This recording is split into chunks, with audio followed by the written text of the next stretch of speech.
Are we live yet? Wondering if we are alive. Alive or live? Good question to ask always. Are we live yet? I need to figure out how to do these live things. It seems. I was talking to a young person today, and they said, well, just Google it. And I said, well, I hate these glasses. I, I said, your generation does that. Young people seem to get it. My generation sometimes is challenged, and working computers is always a challenge for me. Never easy, and of course, I'm learning a lot, but still lots to learn.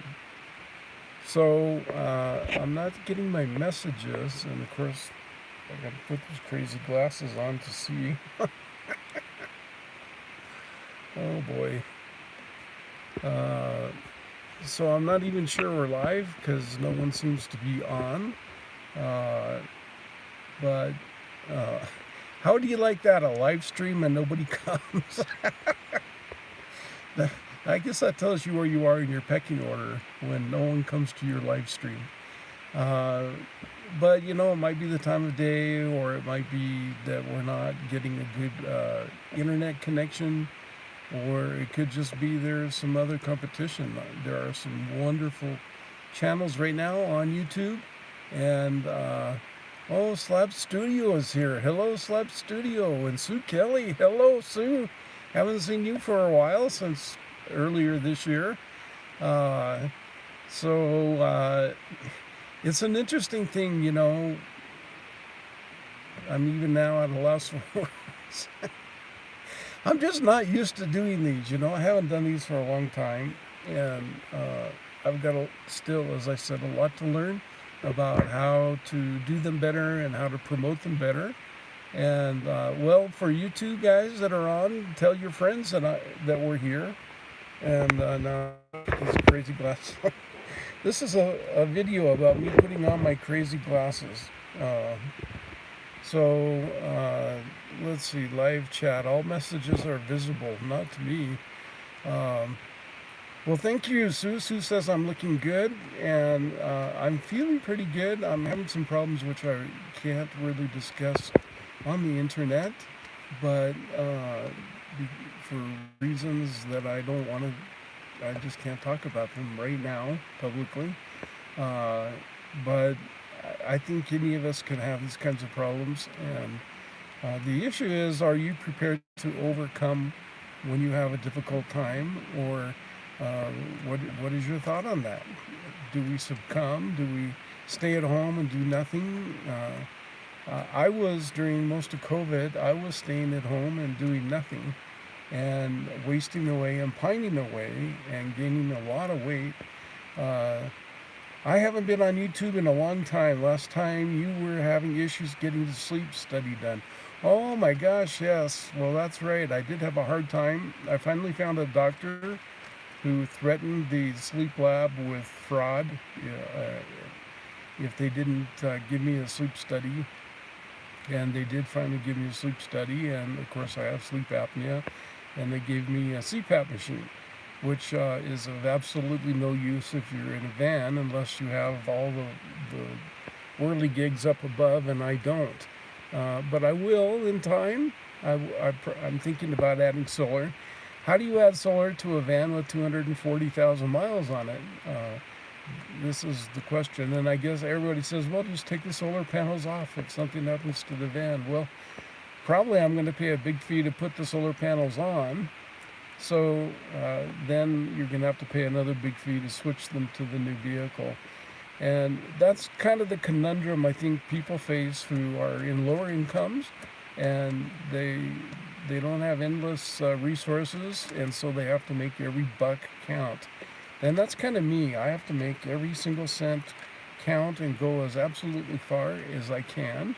And it's not to say I don't have any money or that I'm especially poor, but it is to say that I have to be careful with what I spend. And I think that's me anyway. If I won the lottery tomorrow, I would still be very careful with the money I'm spending. Well, anyway, I'm having an absolute blast. I've been on the road now since about January 24th, I'm guessing. I went to the RTR, and then I went to Palooza, and then I spent some time in Anza Borrego, which was an absolute blast. I went to the Pala Indian Reservation in California in Oceanside, and then came back and have explored parts of Nevada now. I've been up the coast a little bit. I went up to see the redwoods. I went to Shelter Cove, drug country that is, and you have to always be careful when you're driving through marijuana country. And now I am in Utah and just having a wonderful time. And I would say to anyone who is differently abled and having challenges that you should get out here. Don't get stuck where you are.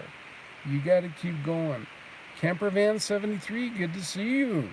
I appreciate the thumbs up.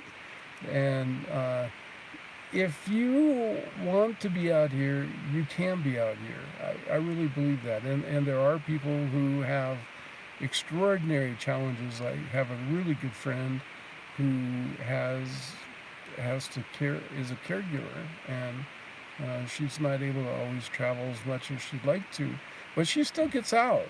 And that's a message I think for today. Or today's message is, if you want to be out, come out. Don't let anything stop you. And wow, this COVID thing has really thrown a monkey wrench in a lot of people's lives. Threw a big monkey wrench in my life for months. And I finally decided, if you die out here, at least you're going to die doing something you love. Instead of coming out, or staying in, and pining, you're doing something you love. And so I thought, sure, you could get COVID, I suppose, from a gas handle. It wasn't very likely. Or you could get it from a public bathroom. Frankly, I have my own sewer system, so to speak. I have my own septic system in my own vehicle. And so I haven't had to use public bathrooms very much. A little, but not too much. And there are ways that you can stay safe on the road if you're concerned about it. I think a lot of people are saying, I'm not too worried about COVID anymore. And of course, part of that is because it's summer and COVID doesn't spread as much in summer. And when people all have to go back inside and they have to spend time with each other, COVID will come up. Your van is an old rental van? It's a good question. I really don't know what the derivation of the van is. It was a gift to me, and the people who owned it, it was a gift to them. And so they're not really sure who owned it. The last people before the people that gave it to me was an electrician. And, well, thank you, nice. It's been an awesome van. I have had a horrible problem with the brake system, and what happens is my ABS light is on and my red brake light will come on, and it doesn't make any sense. And that red brake light will stay on for about 10 minutes and then it'll go off.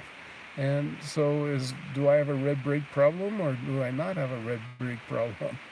Yes, it is a Chevy Express, and I really love the van. I really highly recommend it. Bob might have had one a little larger, I'm not sure. Hello, nomadic weather beater, or weather bear, weather beater. Good to see you. So nice for all of you guys to drop in. I am at a hot spring along a big interstate in Utah. I'm very careful I don't give away the exact location of my hot springs. If you really want to know, please email me and I'd be happy to tell you. But unfortunately, the hot springs, all the hot springs, everyone I've visited has been overrun, and people come here and they dump trash and they dump human waste, and they're just very, very inconsiderate. And this particular hot spring is located on private land, and the owner allows people to come in despite the fact that they don't treat his land very well. I was here today when a group came in with TVs and were just tearing up the pasture and just felt horrible. I can't say anything to the people, it's not my land, but you would think people would take better care of the land if they're going to get it for my favorite price, which is free. Yes, the camping is free and the hot springs is free. There's no charge. There is no supervision. The sheriff does come by once a day just to make sure everybody's wearing a swimming suit, I guess. And they have had a fatality here, at least one, maybe up to three, I've heard. Uh, and so, but there's nobody here saying, do this, don't do this, you can stay this long, you can do this. Most people seem to be fairly well behaved except for the trash. And the place, it does, if you look, there's plenty of garbage and trash that has been discarded. I don't know if this is something that we need to teach nomads. Do we have to teach nomads this? It seems to me like it's something that people should know. That you don't trash, you don't leave your trash, you don't leave your garbage in public places. And so I would encourage all of you. I'm watching the side conversations. They're very interesting. Sometimes I think I should just tune in for the side conversations. And I'm so happy that people are able to come to my channel and they're able to unite. So what do you think, guys? Do we need to start educating the nomadic community about protocol and courtesy and not running generators all night long and not blaring your music and remembering that it isn't your place? Here comes another bather. And they'll come in all night long. Where I'm parked, I'm right by one of the big pools. There are three huge pools here. And people will come in until 3 and 4 in the morning. And I remember being young and wild, and this would have been one of my favorite places when I was a young person. It's one of my favorite places now, of course. But it's not that I want to be the pot calling the kettle black. Sure, people are going to come in, especially young people, and well, Slab Studio says people who trash places, it's not about education, it's a decision. And I think that you're absolutely right. Why do we have to educate people that you don't poop by a hot spring and leave your toilet paper everywhere, then leave? What happened to the idea that you could bury it, you could dig a hole and bury it? Get out of the left lane, slow down. Hello, everybody. My message thing is going quickly. It's not about education, they simply don't care, and I think that's really true. Utah has some wonderful hot springs, and I was in Nevada and was at a very famous hot spring and really enjoyed it. Camper Goer 1 says, hey you, and Camper Van 73 said, unfortunately some don't care.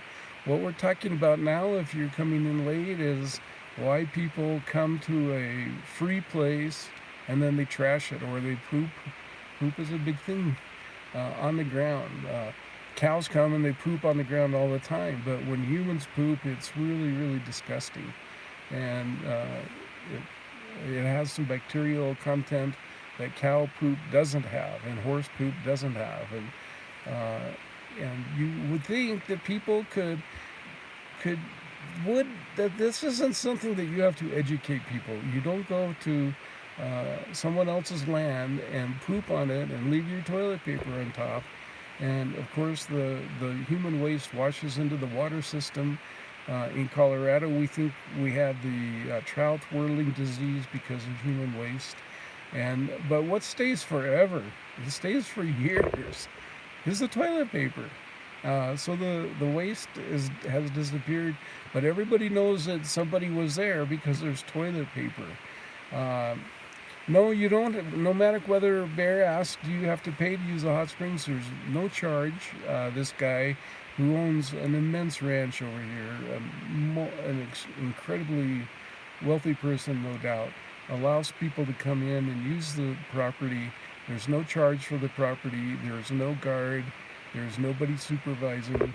I do think there's a caretaker right over to my right. He's been there since I've been here, and that's the two of us have been here the longest of anybody. And I suspect, and he never goes to the hot spring, so I kind of suspect that he is a caretaker. But I've never seen him come out and say, hey, turn down your music, or don't drive your ATVs into the field. I've never seen him do that. So I don't know, maybe he's just a guy who's out like me. He's a nomad. He's got solar panels, he's got a camouflage trailer, and a huge dog. And so this is an awesome place, and interesting. When I'm going to be putting up a video soon, and I'm going to show a helicopter that's flying over the springs, and I suspect that was the owner flying over the springs, and maybe it's going to be for sale, or maybe they're going to develop it.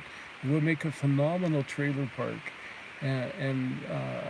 Don't misunderstand, I'm certainly not encouraging people to turn the hot spring into a trailer park. But I can just see the dollar signs in the right person's heart, and this would make an awesome trailer park. So guys, and I'm not speaking to any of you, but maybe future people that look at the video, maybe somebody who hasn't been out and doesn't know, or somebody who maybe needs to care a little bit more, I'm encouraging that you come to places like this and be sure to take care of them. I went out to the road, and on the road it's even worse. The trash going in on the road is just tragic, and it's all a private road. It's not a county road crossing this guy's ranch. And I stopped and picked up a bag of trash. I didn't do a big cleanup the whole way. I mean, it's only 8 miles out here. That would have been a pretty big cleanup. But I thought, well, you know, what difference does it make if I pick up 5 things? And I thought, well, okay, you can do that. So I stopped the car, and I got out and I started picking up. And I got, of course, the 2 most popular things besides toilet paper that you find. I learned this on my bicycle trip across the U.S. The 2 most popular pieces of trash are beer cans and liquor cans. And I picked up a beer can, and I picked up a liquor bottle. And I don't know why that seems to be, but I learned in my cross-country travels that besides toilet paper, which is the #1 offender, the #1 thing that you find, and Sue Kelly says feminine products, the other 2 most common types of litter are alcohol-related beer and liquor bottles. And I suppose, you know, if I was 19 years old and I was out drinking, and I didn't want my parents to know I was out drinking, I probably would have tossed it out the window too. I mean, I don't want to say I haven't been there and I haven't done things and I'm lily white. I've made my mistakes, but it isn't that hard, young people. If you're out traveling these roads and you're drinking, which you shouldn't be, I'm not encouraging it. But if you're doing that, stop at 7-Eleven and dump it, or stop at any place that there's a city park that you go right through in Meadow, Utah, and you can dump your trash there. Don't throw it out the window, because what's going to happen is places like this are disappearing. In Reno, Nevada right now, they're closing overnight camping. They're putting up day use only signs. That's the BLM, and it's just tragic what's going on. Pretty sure I know where you are. I promise not to tell. Oh, well, I appreciate it, Nomadic Weather Bear. You know, if you really want to come, we'll tell you how to get here. But and Camper Gore once says it's not hard to put the trash in a bag and throw it in the dumpster. It's really not. And if I can get out of my car and pick it up and throw it away, I'm not speaking about anybody here tonight, but somebody that might be watching, or somebody's kid who might be listening one day, it's not that hard to put it in a bag and throw it away. And as far as where the locations are, I quit putting locations of the hot springs I visit online. I think if you really want to find out, you can find out. If you Google it, all you have to do, what I do now is, as I'm driving through an area, I put hot springs near me. So in Utah, you put hot springs near me, and at least two will pop up here. And if you're in Reno, you put hot spring near me, and a bunch of hot springs will pop up. And that's just the way hot springs are. There are no secrets with hot springs anymore. Uh, yes, there have been big piles of things left at campsites lately, and of course. And Camper Goer 1 says, I went to the ponds on the golf course where I live and cleaned up the trash. Wow, well, that's really something. And that's the example I think we all should set. Instead of going and leaving something, let's go and take something. And I don't mean take a souvenir like a fossil or something. Let's take some trash. There's nothing wrong with stopping and picking up a little bit. And it isn't demeaning, and it isn't a bad thing. It's just something that we all should do, is be a little more vigilant. There could be trash here. There was some toilet paper out here, and it looked to me like that particular white material seemed to be floating, and so trash can be deposited by accident. It could be deposited by the wind. It isn't that everybody is an offender, but it's not demeaning. At least it's not demeaning to me to stop and pick up trash and try to do my duty. And I hope that all people kind of take that view. Camper Goer 1 says she released the birds. Oh, at the pond area, and it's so sad for the wildlife to have to trash. You know, it really is.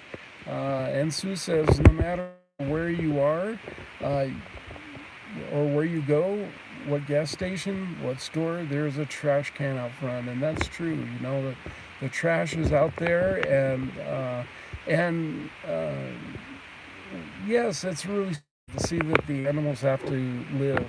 What I do. Just me, not everybody does it, but what I do when I throw away one of those plastic Coke bottles or pop bottles is I put loops out of them, so that when these plastic dealies end up in the landfill, or they end up wherever they end up, some bird or some animal doesn't get snagged. My little cat is famous for getting snagged on the handles of plastic bags. And pulling them off of her neck, because animals, like, there's a certain chemical that they make the bags with, and the animals like to lick that, and so they stick their head in the bag, and then they pull up and they get caught in the loop on the handles, basically the loops. So when it can happen also with the pop bottle sick things. So I cut those so that no animal's gonna ever get snagged on my trash. Well, guys, and Nomadic Weather Bear sent me a text. I really appreciate it, and I will respond in short order. Really appreciate all of you guys coming. I know I'm kind of a small guy on YouTube, and I do it because I just get such a thrill out of it. They're my extended family, and Camper Goer 1 says she cuts the plastic things too. It's just a smart thing to do, you know. It takes an extra second.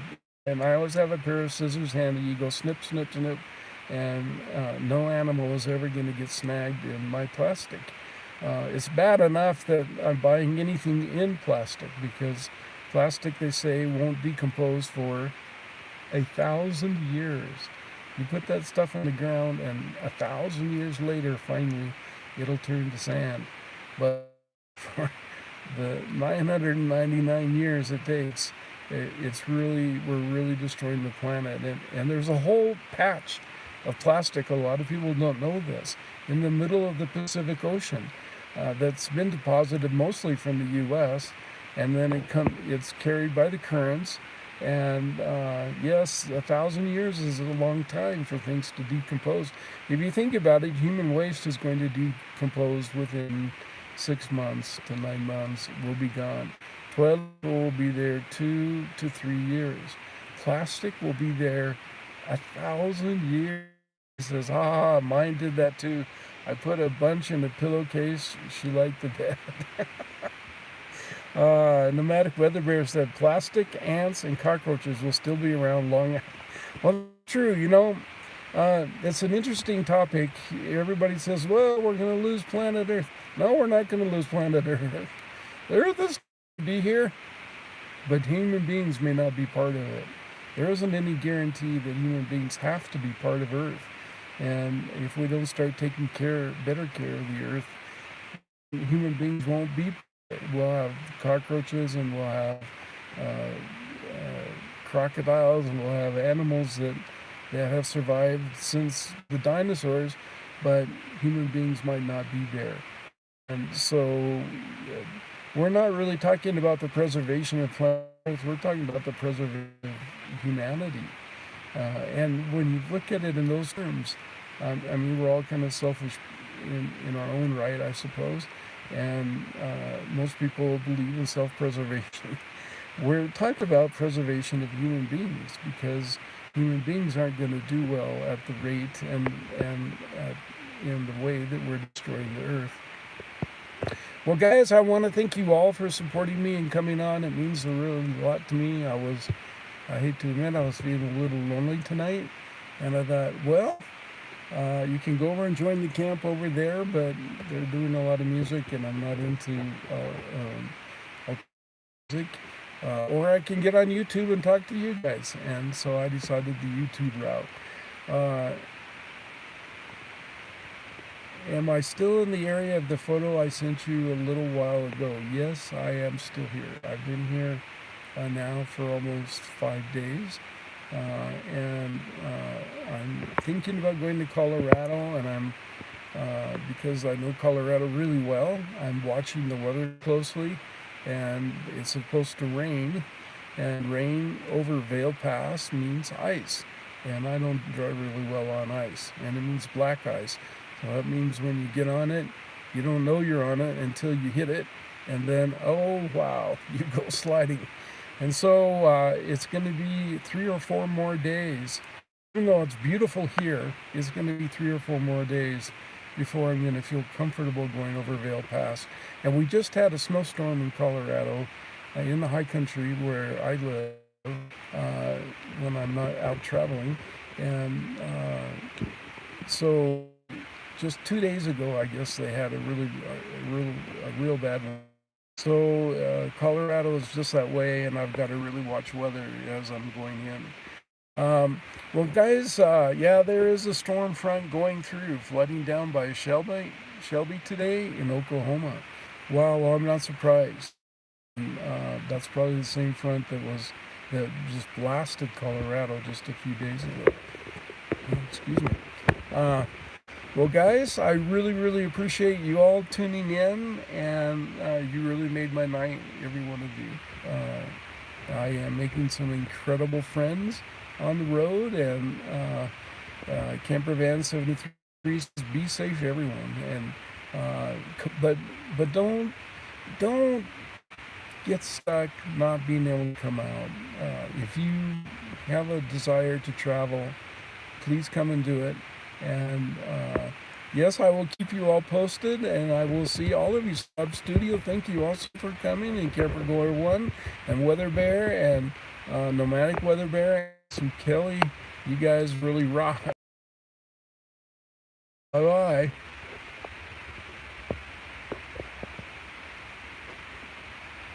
Thank you, Nomadic Weather Bear. See you.